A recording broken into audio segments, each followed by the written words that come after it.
Fa de kusara ijery ny vaovao any amin'ny faritra isika mahakasika ilay raharaha aditany any Tsihombe taorian'ny ny fanambarana an-gazety izay nataon'ireo voasana tao anatin'ity raharaha ity dia nitondra fanazana azy ireo tompon'ity tany mitondra ny anarana izay mitondra ny anarana hoe REHORO nilaza ary ireo mpandova ity tany ity fa nahatanteraka ny asany ara-dalàna ny lehiben'ny faritra ao Androy sy ny fitsarana any an-toerana nanamafy ihany koa moa izy ireo fa mpandova ara-dalàna ity tany izy ireo.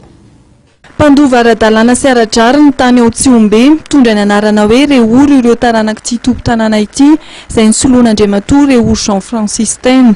Raha nambarany androany nandritra ny famorina mpanao gazety dia nanatanteraka ny asany ara-dalàna ny lehiben'ny faritra Androy izay nitontonona tao amin'ity raharaha ity. Toy izany ihany koa ny fitsarana mahefana toerana izay naka fanapa-kevitra tamin'ny taratasy ara-dalàna. Tanàna a Tsihombe ao dia tanàna ny REHORO marina io izay mitondra ny anarana hoe propriétaire dite REHORO titre numéro 90 AM. Izay zany amin'ny tanàna io. Ka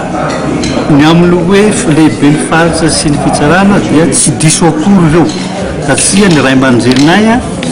nanomboka tamin'ny 1979 tany dia efa nikarakara ny taratasy mikasika ny tanàna io dia hatsaty amin'ny 89 dia efa maro digana izay nataony dia rehefa nimaty le rangahy tamin'ny 2012 dia nanohy ihany ny zanany izay naterany dia tamin'izay fotoana izay nahazahoana ny titre tamin'ny 18 février 2013 izay nazahoana titre tamin'io tanàna io zany ka tsy diso zany ny chef de région sy ny fitsarana raha toa ka araka ny tenen'izareo dia hoe tsy mahalala tsisy fanjakana zany tsy halala zavatra zany fa ny fanjakana dia misy procédure izay arahina vao zay izy afaka manao soni zany. Momba ny resaka fandroahana trano ilay ramatoa voalaza fa mipetraka tamin'ity toerana nandritra ny taona maro lasa dia nitondra fanazavana ihany koa ireto mpandova ny tany ireto. Atsika moa zany fa i Madagasikara dia samy manana fomba maro samihafa ary io fomba atsika io tsy voasoratra anaty lalàna fa fomban-drazana no ilazana azy ary io no mampiavaka ny faritra tsirairay ka resaka fampakaram-bady izy io rehefa maty ny vady le ramatoa tsy niteraka na dia ray azy dia ny zavatra tokony isy amin'ny fomba tatandroy dia tokony fianakavian'le ramatoa no nankazy tao